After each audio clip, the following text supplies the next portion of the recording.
And there we go. Hello, and welcome to AerOx's Q&A event with ESA astronaut Samantha Cristoforetti. Samantha is an Italian European Space Agency astronaut, engineer, and former Air Force pilot. She spent 200 days on the International Space Station as part of Expedition 4243, holding the title of the longest uninterrupted spaceflight by a European astronaut. Samantha was born in Milan in Italy in 1977. Studied at the Technische Universität Munich in Germany, the Ecole Nationale Supérieure de l'Aeronautique et de l'Espace in France, and the Mendeleev University of Chemical Technologies in Moscow, Russia. She holds a master's degree in engineering as well as a master's degree in aeronautical sciences from the University of Naples Federico II in Italy. And Lieutenant Cristoforetti is also a fighter pilot with the Italian Air Force and in her leisure time enjoys mountaineering, scuba diving, and caving. Today, we have the really very special opportunity to have an open discussion and ask Captain Cristoforetti questions about her remarkable experience. And to begin, before we get to the exciting technical details, I wanted to ask a few questions to begin about you and your experience. When did you realize that you wanted to be an astronaut? What were the opportunities that enabled this? And what were the challenges that were difficult to overcome? Well, first of all, hello, everyone. Thank you, Chris, and thanks to everybody who's listening and watching. It's very nice to be here with you guys. So it's been like with many astronauts, right? I would say most of us will say this. It's been a childhood dream. So I sometimes I say I didn't choose space. Space chose me because it kind of goes back to an age where you're not necessarily making conscious choices. You know, there's something that strikes your imagination and lights up a passion or an interest and then maybe even a passion. And so for some reason, when I was a child, maybe elementary school age, I started saying that I wanted to go to space. Did I know what astronauts actually do? Probably not. I mean, it was just about, it's like, when children say they want to be firefighters. I mean, for me, it was, I want to be an astronaut. But then as I grew up and, matured, I also developed, more mature interests and passions for things like science and technology and in languages as well, the speaking different languages, living in different cultures, and then eventually flying. So, working in a more operational environment. And all of those things are part of this astronaut job. And so, while some people might say when they are children, they want to become astronauts, but then they realize that their calling is for, arts. Well, they'll probably not become astronauts, but that's fine. I mean, you don't want your 7-year-old self to decide what you're going to do. It needs to, go along with your mature choices. But in my case, it all kind of came together, and so I stuck to that childhood dream, and that's really the way it turned out. I mean, it's a dream job for me because it brings together. You're not focusing on one thing and going really in depth, which is also very important. I mean, we need people to do that. They're actually the ones who bring us forward in terms of knowledge and technology and capabilities. But for me, what brings me pleasure is to be able to do different things and learning different things and living in different countries and talking with people in different languages and dealing with scientists and engineers, but also the general public and also bringing in also a perspective from the humanities, so it's all this broad spectrum that I really enjoy.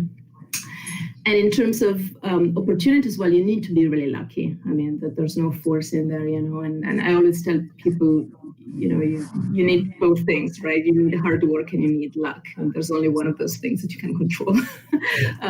So you have to do your part, the hard work, and then you have to hope for good luck. And good luck, in my case, came in the form of a astronaut selection in Europe at the right time for me. If it had happened just a few years earlier, it would have been no-go, definitely, for me to participate just because of where I was in life at that point. So it came at the earliest possible time that was suitable for me to apply as a qualified, candidate. And then, of course, I was lucky enough to be selected. And again, when I say that, people say, "Wow, you were good," and I'm like, "Well, I was also good." But I was also lucky because no process is perfect, and maybe there is someone out there who was better than me and did not get selected. So again, you always need also that component of being lucky. Yeah, fantastic. And this came, of course, the selection program came at a time when you had just, had a lot of experience in the Air Force. And there was a part of the decision-making that you chose to go through the formative experience of being an Air Force pilot. When did you decide that that was the best way that you could do that? What made you decide that? So it was not something that I grew up with. I mean, it was completely outside of the spectrum of things that I was exposed to as I was growing up. So it was probably maybe in my early university years that I got a little bit of exposure to this whole world of military flying. Through some serendipitous encounters and some events I attended, with in-flight displays and being able to talk to people who were doing that. But it wasn't really an option for me at that time, right? I mean, I could have, in my first university year, I could have said, okay, what I really want to do is to fly jets for the Air Force, so I will apply for the Air Force. But it wasn't an option because I was female, and believe it or not, so we're talking about the second half of the 90s, right? So I graduated from high school in 96, and it would not have been an option for me to apply for the Air Force Academy because they didn't take women until the year 2000.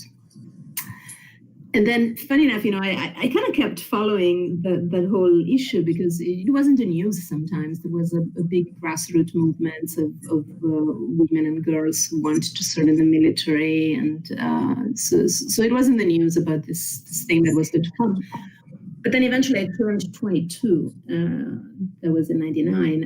And then all of a sudden I was too old anyway to apply for the Air Force Academy. And so I was like, okay, well, that was that. But then when the law was finally passed, and that was such a twist of fate, they included a clause that said, well, because women have been waiting for so long, and also because, it's a new thing, we're introducing, female service members, it's probably a good idea to have more experienced women, a little bit older, so let's make it so that for the first 3 years, so, just from 2000, 2001, 2002, female applicants can be 3 years older than normal. And so all of a sudden, I was able to actually finish my degree, which was one of those old-fashioned continental European degrees that actually took 5 full years. So I finished my 5-year engineering degree in Munich. And then I applied at the latest possible age at that point, which was 24, and I was admitted in the Air Force Academy, which for a long time it seemed really impossible. Yeah, fantastic. And so then the astronaut call opened, and you were extremely motivated to go down this long and arduous journey that is the entire process. And at the very end of that, once you get called to these interviews, you talk about it in your book, that there's interviews about everything, about your physical ability, about your cognitive ability, about your knowledge on certain things, and even about your personality. And of course, we hear the phrase commonly, you should be yourself, right? Not least because the interviewers are extremely well qualified as well, and they can tell if you're not doing it right. But it can make you feel like it would expose individual flaws inside you that you might know about yourself. And it takes an enormous amount of drive and determination and confidence to continue throughout that. So what pushed you to continue and drive you through those months, especially when you were waiting for those answers and thinking about your answers and what words you had picked? Talk about this sort of uncertainty there. What was the confidence that drove you to say, no, I think I did this right?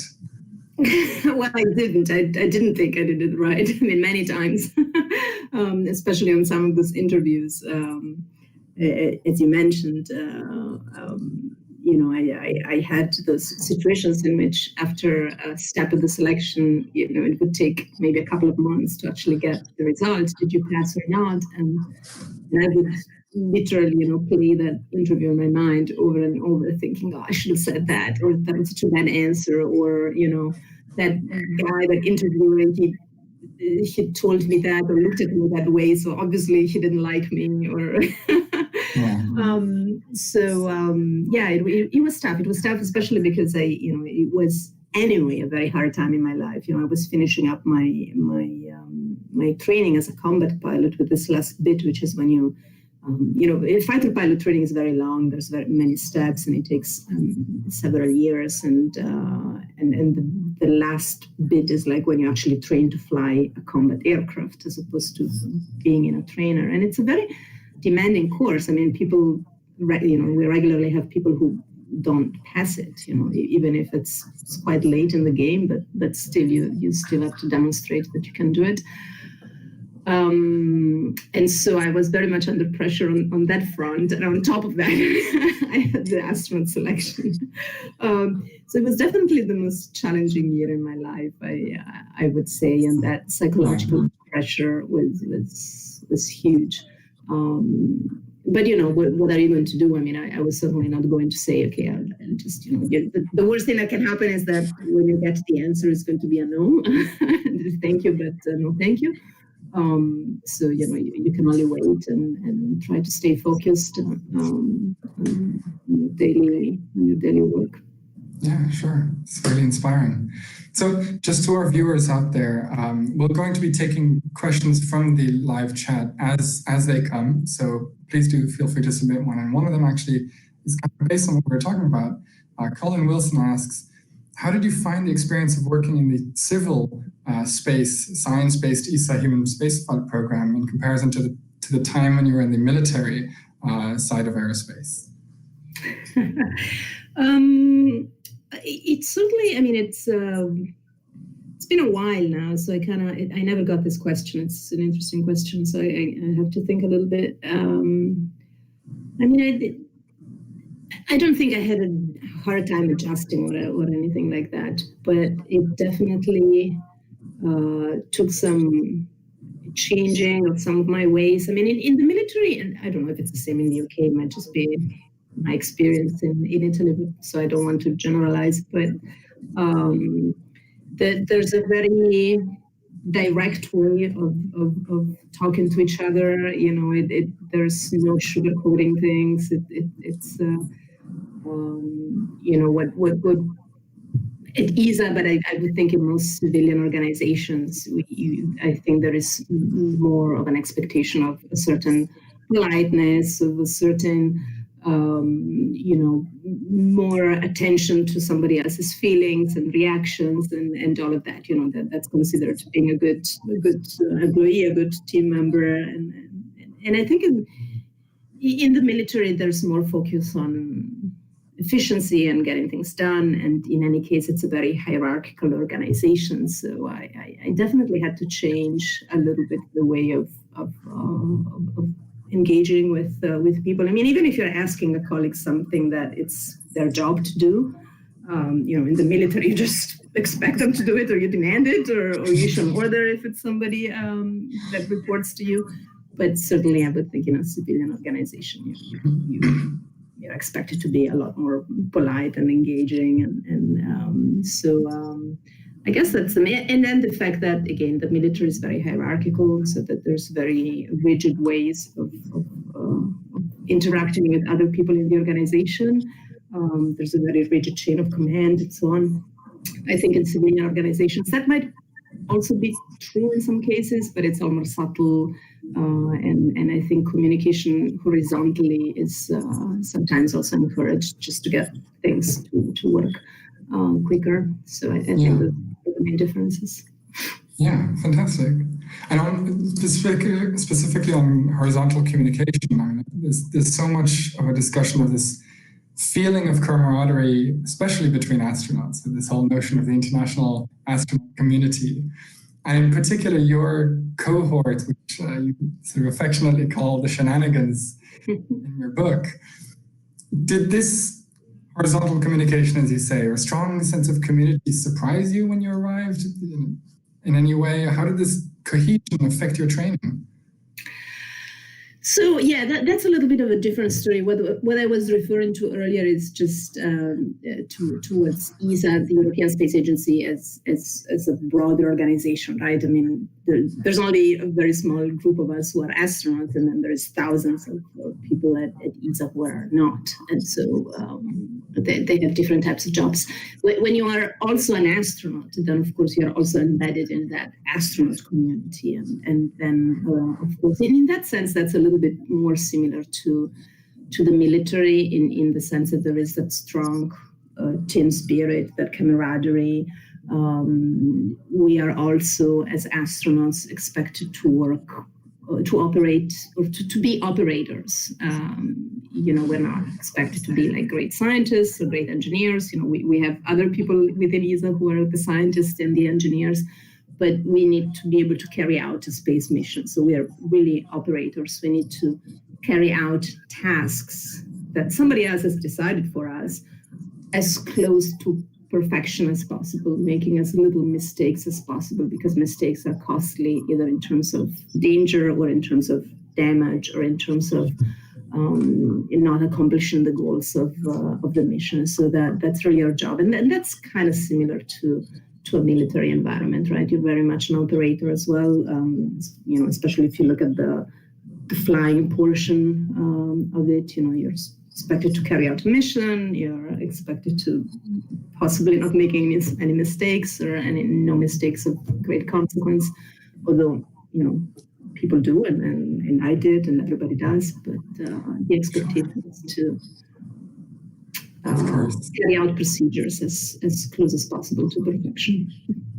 Absolutely. And of course, there's also the big part of the differences between doing a procedure on Earth and then doing that same procedure in space, which can be a big difference.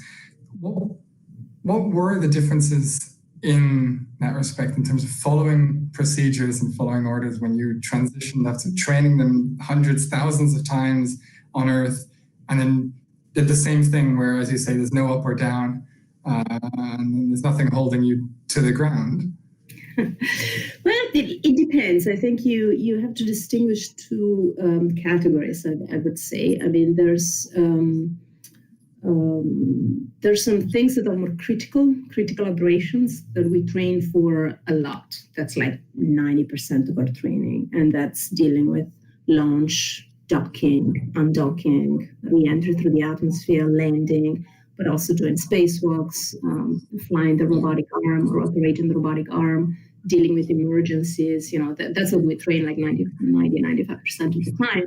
And in that sense, the actual space flight is much easier because most of the time you're actually not dealing with an emergency, or your spaceship is not leaking air into space, or it's not burning up, or things like that. So the approach in that sense is like this, and I think this also comes from the military. It's like, train hard, fight easy. So, when in your training environment, you want to be confronted with the worst possible scenarios, sometimes even scenarios that are incredibly unlikely, because they're like, 3-4 error deep, and then that's probably not going to happen in reality. But that has training value, right? You deal with difficult situations. And in that sense, real life is usually easier. And then you've got all your routine activity on space station that we don't train a whole lot. I mean, we have a few so-called routine operations sims where you just learn how to go about your day on space station where nothing bad is happening. And then you've got the experiments that you have to carry out. You've got your maintenance tasks and all of that, and that's typically a little bit more difficult in space at the beginning. Then, of course, you learn. You've got a pretty steep learning curve, and then you're fine after a few weeks. But at the beginning, you kind of have to integrate all those bits and pieces that you've learned, but you have to integrate them together and make it work for yourself in this very new, different environment. And weightlessness is a big thing, as fun as it is. I mean, everybody loves it, and I certainly did. But at the same time, it does present some challenges. You're trying to carry out a complex experiment or a complex maintenance tasks. You've got a bunch of tools and pieces that maybe you have to assemble, and guess what? They all float. So at the beginning, it's a little bit difficult to organize your workspace, not losing things. But I was looking for things all the time at the beginning because I just lost them. Or sometimes people would bring stuff back to me that I had not even realized yet that I had lost, but I had. Sure. You have to be able to control your body position, which also comes with experience. You can definitely tell if you have an experienced eye. You can easily tell if somebody has been in space a day or a month by the way they control their position. Yeah. Fantastic. Well, we have one member that's actually just joined into the call, who's hopefully able to ask her own question. Hi, my name's Yana, and I'm also an engineering PhD student here at Oxford. I would just like to start and thank you so much for joining us today and sharing your experience. A big part of our audience today is PhD students, and many like me also dream to board a spacecraft one day. Could I possibly ask you to share with us what advice do you wish someone told you before you started this process? And what advice will you give to the aspiring astronauts today in terms of skills they should learn and ways to direct their career down the path you took as well? Yeah, sure. Thank you, Yana. And I just a service message. I've got a message. I've had it a couple of times that my microphone is noisy. Unfortunately, I don't have another one here at hand. Is that okay? Can you guys hear me? Should I try to speak slow? Okay. Maybe a piece of advice which I think is really important for you guys. So, a community of PhD students. As I said earlier, astronauts are operators. You're very much expected to operate in a mission environment, in an operational environment. So we expect people to have a background in science or technology because that's important to be able to understand, to grasp the way the machines function and your spacecraft, the space station. To have a common language with the scientists and so on. But at some point, once you pass your initial screening during a selection, after that, that's kind of taken for granted, right? And what is going to make the difference, I think, is how you can prove that you can function in an operational environment, which is different from a laboratory, which is different from, working at your computer. And so I always make the example of our class, which I think is quite it kind of conveys the idea quite well. It was initially 6 of us. 4 of us had a background in aviation, and that's by itself an operational environment, right? So if somebody has a background in aviation, then you can take that for granted. But then 2 of us were like you, PhDs. One, Andy Mogensen from Denmark in engineering, and one, Alex Gerst from Germany in physics. And if you look at their biography, which I encourage you to do, they have things in there that actually prove that they have worked successfully in operational environment. Andy, I think he also did pretty demanding expeditions around the world, but professionally, he worked for 2 or 3 years on offshore oil rigs off the coast of Kenya, I believe. So, I have no experience. I've never been on one of those, but I would think that's an environment where you're quite confined. You cannot just leave the rig. You're probably sharing a confined space with other people. And there's probably very strict safety protocols. There's probably an awareness that there is some risk if people don't follow procedures. So that's very similar to a space environment. And Alex, he did at least one, but probably multiple expeditions in Antarctica to one of those research stations in Antarctica, which are actually considered the classic space analogs, right? Plus, he did his PhD in volcanology, and he studied active volcanoes. So that, of course, also involves some risk and risk mitigation procedures and things like that. So I guess what I'm getting at is, if you don't come from an aviation environment, then I think you have to put in your CV something like this, so people are comfortable, that you are comfortable in an operational environment, because that's very difficult to test. You cannot just figure that out in an interview. So people want to see that you've done that in your life. Fantastic. Thank you so much, Jana, and thank you again so much. You did mention a little bit about spending time in isolation, and just before we get back onto the some more technical stuff, we've of course been all a little bit experiencing some degree of isolation that we hadn't had before with the pandemic, and both with all the experiences that you mentioned before, but also being on the ISS is quite a unique environment in that sense. And for anyone out there who's watching and interested in that, what would you give in terms of tips on how to combat feelings of relative isolation, emotional isolation, physical isolation? Mm-hmm. Yes, I never experienced that feeling on space station, if I have to be honest. And I think the reason is that, well, first of all, you're not alone up there. You've got a crew, so it was 6 of us. So 6 is a decent number. It creates a small sense of community. If it was 2 or 3, then it's probably different. But when you start having 6 people, you really feel like you're in a group as opposed to being isolated. You also are in constant contact with the ground. I mean, the space station is we're working in space, but we're actually working with this extended team of people on the ground that we interact with all the time. We talk to them on space to ground radio. We get information from them. They see videos of us. So you really feel connected. Plus, there's many ways of connecting with your friends and family. And I guess like a little bit everything else on space station, it's on the plane. I mean, you can call your family every evening if you want, but at least once a week there will be a planned video conference. So you don't even have to make that effort, of actually, figuring out a good time, planning it. It happens. It's on your schedule.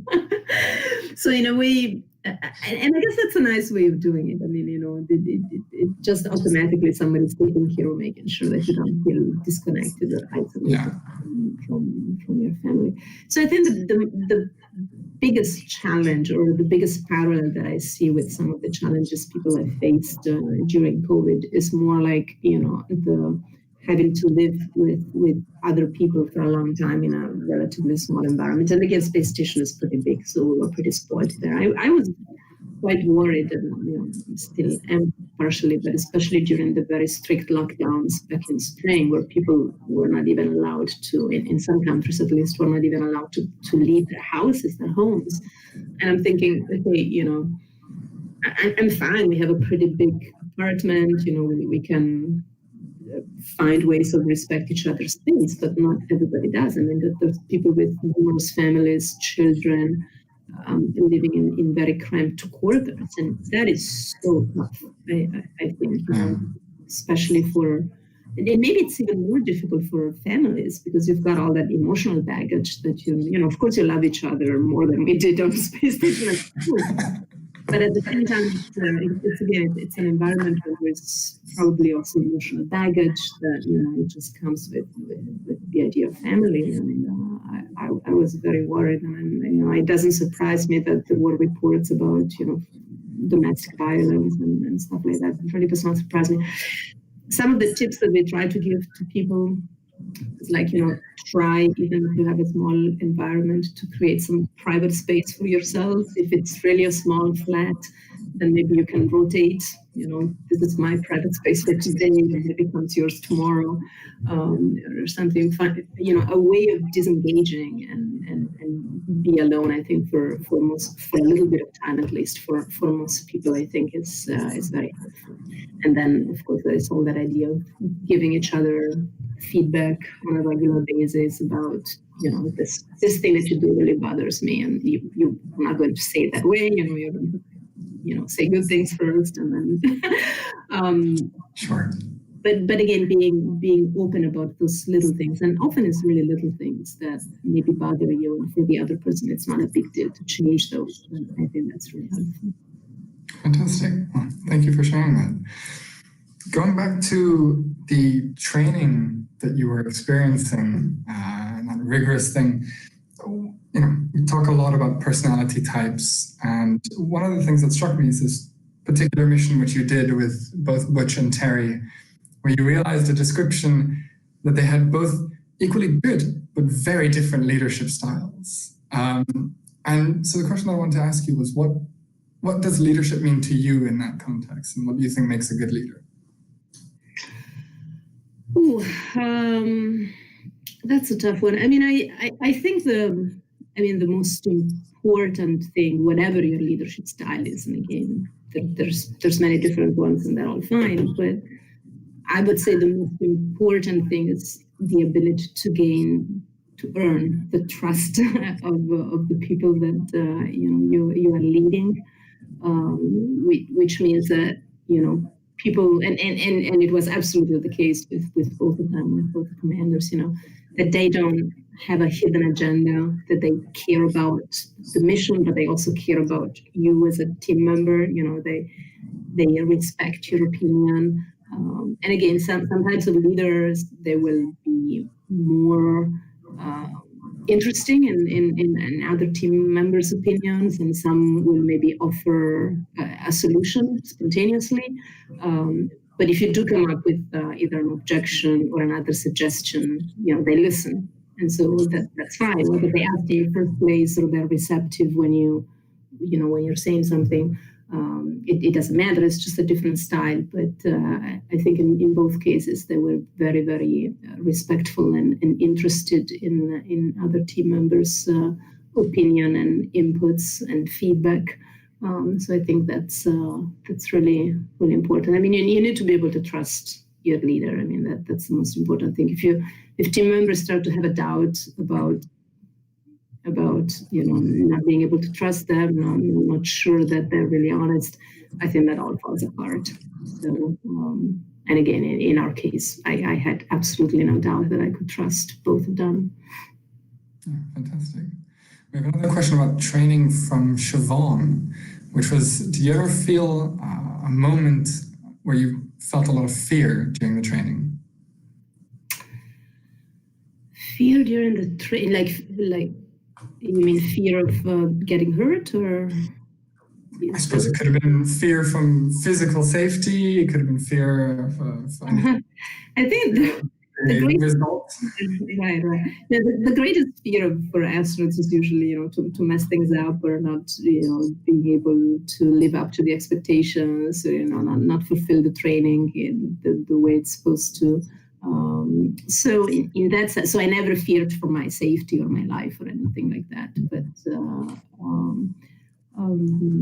in terms of being more or less confident about fulfilling the expectations of the requirements, I mean, I did the spacewalking training was definitely very challenging for me. And then part of it is the suit.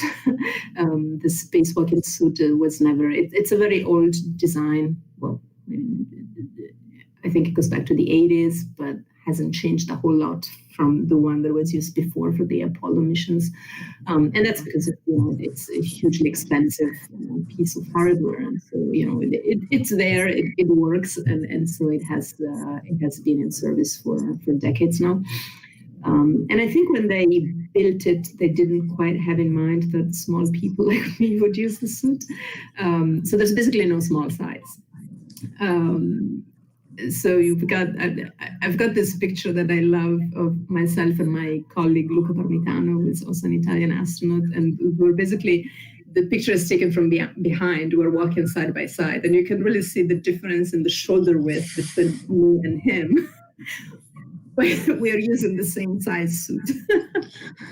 So you can adjust the arms and the legs and stuff like that, but the upper torso, which is rigid, you cannot adjust it. It's basically a medium size that he uses and I use. And for him, of course, it's just the perfect size, but I kind of have to play with it a little bit. So it was definitely a challenging training, and I was always confident eventually I would make it, in the sense of like passing the exam and that. But I kind of always had in the back of my mind, am I really good enough, and am I going to be good enough to actually earn the trust of the community so that they would let me actually do a spacewalk. In the end, I did not do a spacewalk, but that's a different story. But I do think that they were confident that I could do a spacewalk by the end. So I was happy. Yeah, in fact, you do mention that in the book, this one of the sort of crises in the book is this notion that you had trained so hard and you definitely did earn their trust in terms of the ability to do it. But unfortunately, the circumstances didn't quite lead to the spacewalk happening. And so the nice thing was that you finished with this very hopeful note where you said, maybe next time. And so the question is, what do the next few years for Samantha look like? Are you hoping for another mission in the next few years? Where will the next mission possibly take you? Well, it should be hopefully within the next couple of years. And so that's definitely going to be space station. You might have heard there's talks about missions to cislunar space and eventually possibly to the surface of the moon, although in terms of European astronauts, for now we have agreements for missions to cislunar space, so in moon orbit. But that's going to be much later. That's going to be definitely in the second half of this decade. Sure. But I do hope to get back to space earlier than that, and so it will be a space station again. Fantastic. We do have one question from Sunny asking, if you were offered a place in a program to go to Mars, would you go? Yeah, it's I guess the simple answer is yes, of course. I mean, I'm an astronaut, so I'd love to go to Mars. But then, of course, the reality of it would be, you have to kind of look at the big picture. I mean, how old will I be? How old will my children be? What kind of mission? Is it a one-way mission, or is it at least in the plan that we actually come back? So that there's a lot of questions that in reality would have to be considered, but in a very abstract way, of course, I would love to go to Mars. Of course. And so at least if we were hopefully to see you go back to space, you might be going to the ISS in the next, if it's on the sooner side of things. And I just wanted to ask you some sort of broad, non-technical questions about your idea of the ISS. I mean, we've just celebrated 20 years of continuous human habitation in low Earth orbit. What does the ISS as a project mean to you? Yeah, I mean, it's. I think it's very easy to take it for granted because it's been there for such a long time, because operations have been so smooth. Maybe because for most people who are not like super space fans, it does not even attract that much attention anymore, because it almost feels like routine. But in a way, that's the great achievement of the ISS, right? It has proven that we can build a very complex infrastructure in space, in low Earth orbit, which if we didn't have the ISS, you could think that you can do it, but you wouldn't have proven it, which is, quite a big difference. It has proven that we can sustain operations for now 2 decades without interruption, in a continuous way, in a robust way. And it has proven that we can do that as an international project in an international community. And even for us, sometimes it's easy to take it for granted because, I mean, my generation of astronaut, we came to the program in 2009, actually, became more integrated in the international astronaut community maybe in 2010. By that time, the space station was finished, assembly was complete. It had gone to a 6-person crew, and it was a very smooth working. And that's what we experienced. We got into this mechanism which was working fine in a very, very smooth way. But if you talk to astronauts who are a little bit older, some of them NASA colleagues, they will tell me, about the 90s when they maybe had, in between missions, they had jobs of doing rotations over in Russia for, 3, 4, 5, 6 months. I think they were called the Russian Crusaders. That's how they call themselves. And they would go over and they were basically, and it was the mid-90s, right? And the first crew on ISS was in 2000. So they were really laying the groundwork for all of that, starting with things like translating all the manuals. The people will tell me, well, at the beginning we had, the same word in Russia for the same piece of equipment would be translated in 4 different ways in English, depending what manual you were reading. That's absurd, right? You cannot have that. So there's people who have done all that painstaking work so that, 10, 15 years later, we could come into this program, which was working like magic. So the big legacy is really to show that you can do something that I think at the beginning looked very daunting to them. And now it looks just fine. Fantastic. And so despite it being somewhat smooth sailing, as it were, what is the most difficult technological challenge required to run the ISS or as an astronaut on the ISS?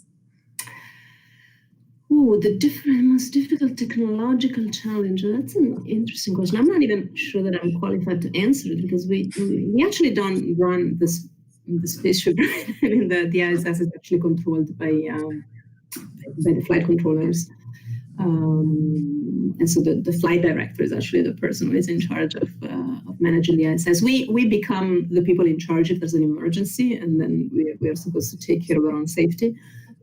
But in routine operations, if there's a technical issue with the ISS, the ground team will take care of it. And if they need our help, like hands-on, they will direct us to do that. But they're definitely the ones in charge. So I'm not sure that I'm super qualified to tell you, what's the biggest technical challenge. I mean, there's many, right? I mean, you have to manage the thermal balance. So, there's teams on the ground who manage the radiators to make sure that, we're not too warm or too cold.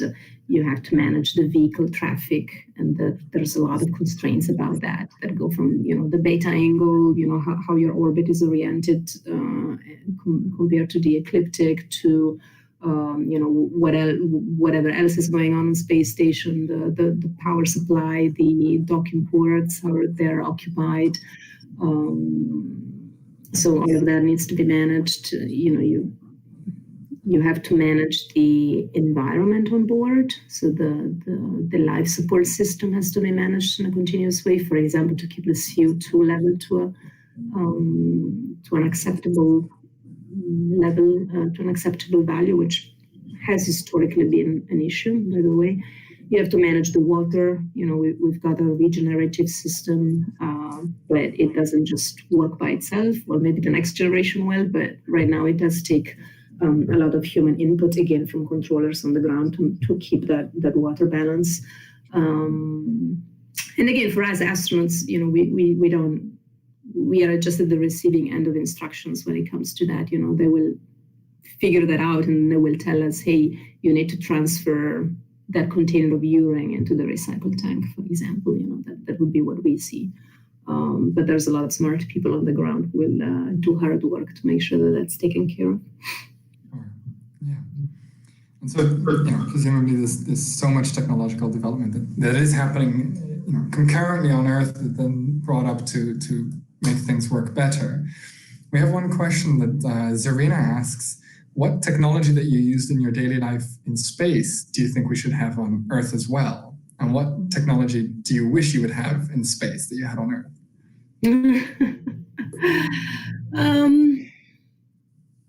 I mean, the second one is easy. Definitely wireless communication would be good.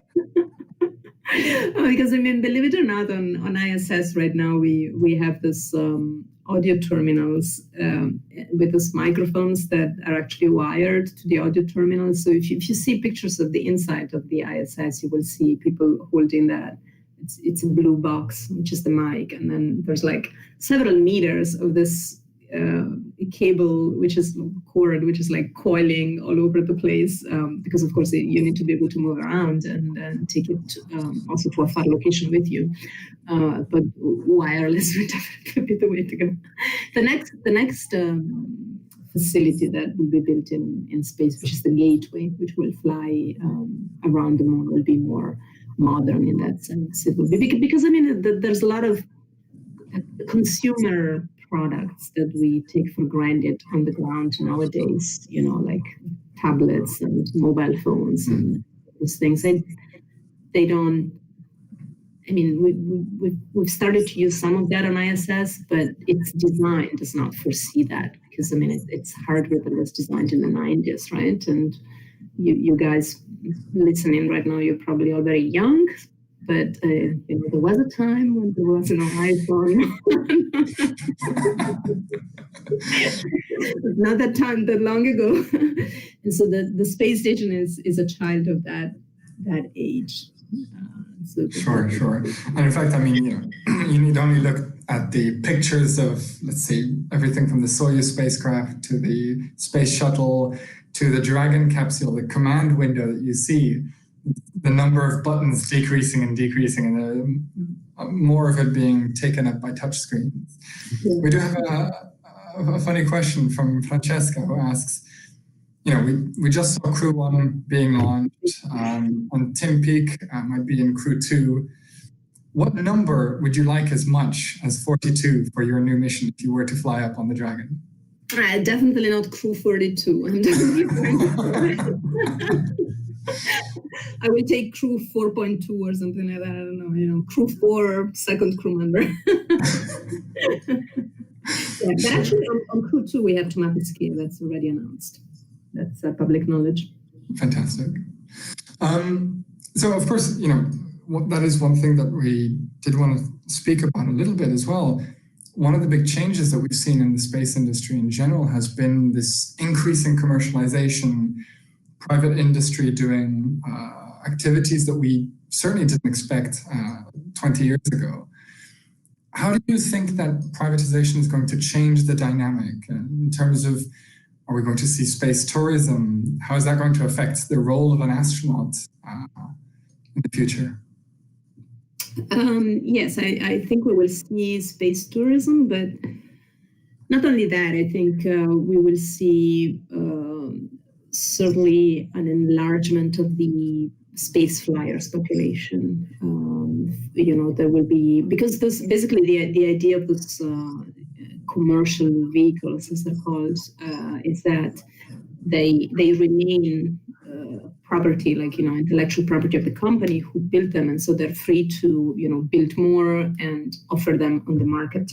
And so, for example, a country that doesn't have an actual space program, but, you know, they would find it interesting for one of their citizens to fly to space, they could buy a seat, or maybe even, I don't know, university, research institution in industry that wants to do some research or R&D in space, for example, they could sponsor one of their employees to fly to space with that technology development program, for example.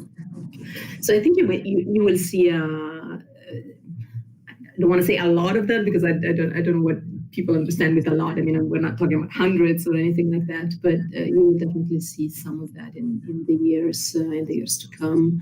There's been some announcements made. I think one of the first being customers flying to ISS will be an actor who wants to make a movie. So there will be a proliferation of those initiatives.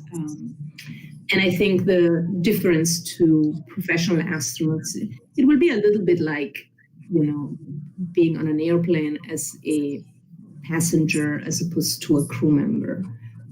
It's a little bit unfair because those people will not just be passengers, right? As I said, they might fly up there with with a research program or something they have to do. So they will be still working, but I don't think that they will be expected to be responsible for the safety of the space station or to respond to an emergency. They will be responsible for taking care of themselves, like what to do with themselves in an emergency.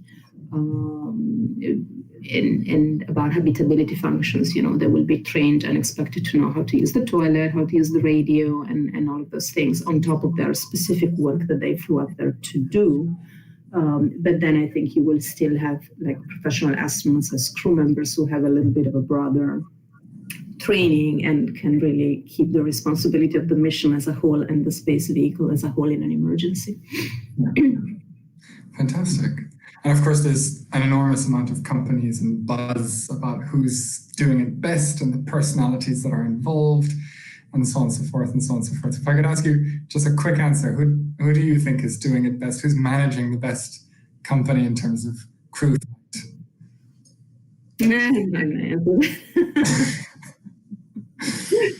Sure. Fantastic. So, along the line of, let's say, future technologies, we do have one question from Adi saying, what role do you envision that AI will play in the future of space missions? AI? Is that a question? Artificial? Yeah, sure. I think it's going to be huge. And the reason why I say that is because there's two aspects. One is autonomous operations. If we're looking at Gateway, which again is this smaller space station that will be built in orbit around the moon, it will not be permanently inhabited like ISS is. So there is a lot more focus on autonomous ops. It will be, most of the time it will be, autonomous. There will be no crew on board. And so I think there will probably be in those, automation solutions. I think there will be more and more AI included. Probably not so much at the beginning, but then there will probably be upgrades of the software and maybe more computing power as the years go by, so that becomes more and more integrated. But then the other aspect is, if you look beyond that towards missions to Mars, that will require a lot of autonomy of the crew. I mean, there will be a crew on board. We're talking about human missions. But, it's kind of like completely the opposite of what I said earlier, right? I said earlier, the ISS is actually managed on the ground by the ground teams in real time almost, because the communication delay is very small. Going to Mars, of course, there will be a significant communication delay. So astronauts will not be able to get real-time instructions if something fails.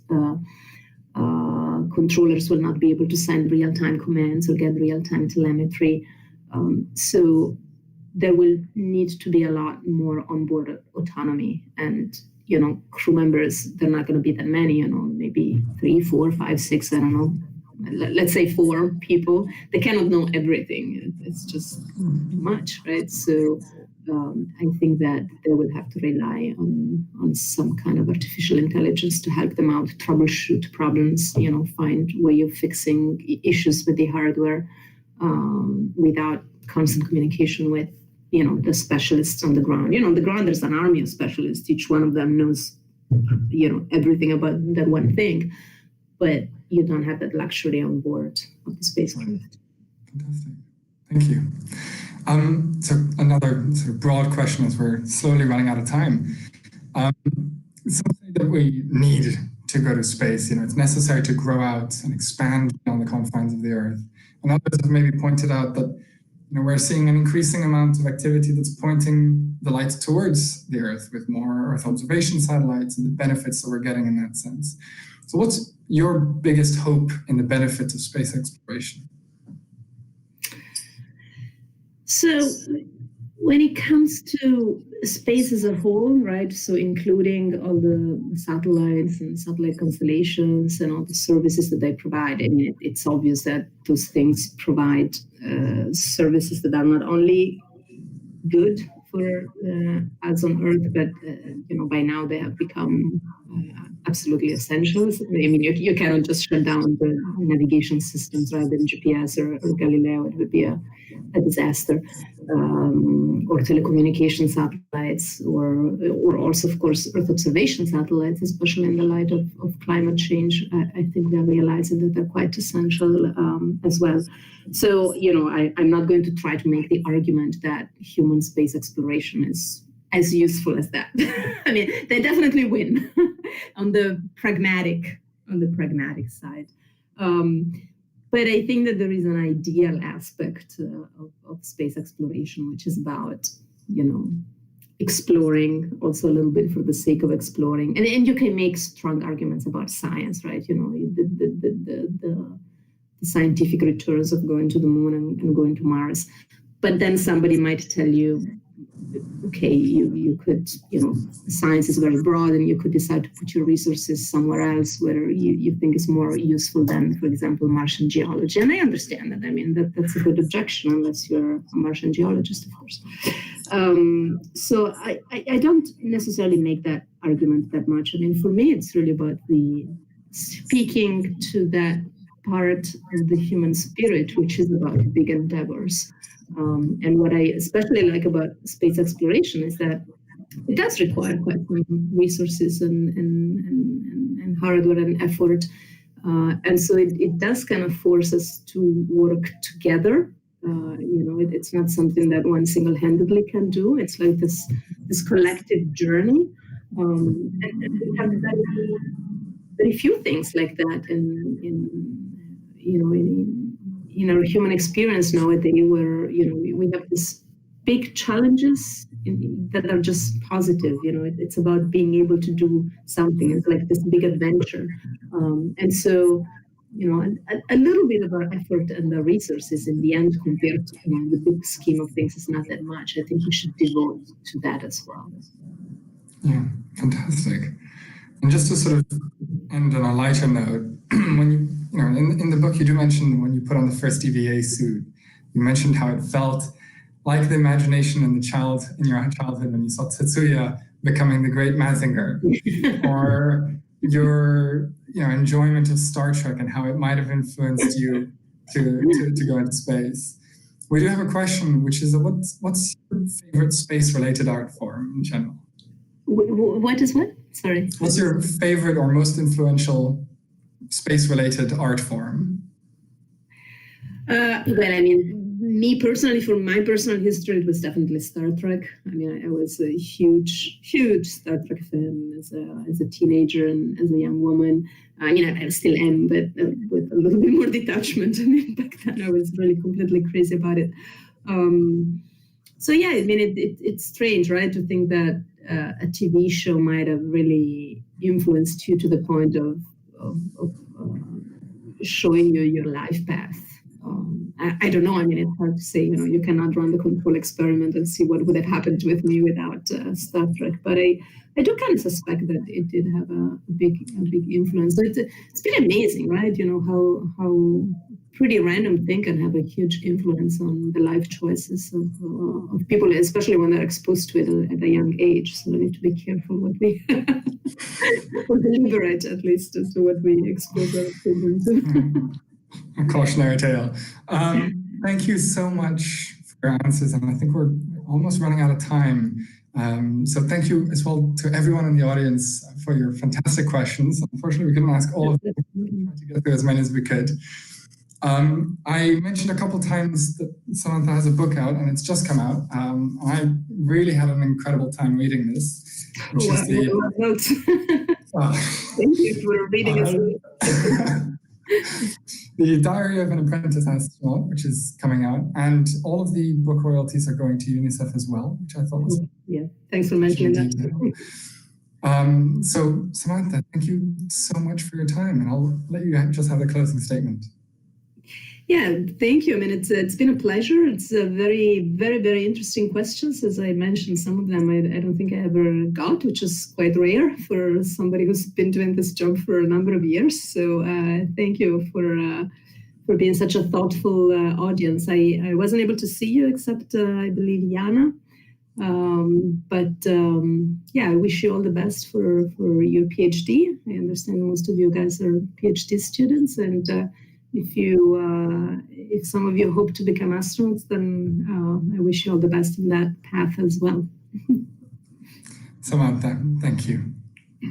Thank you so much. Bye-bye.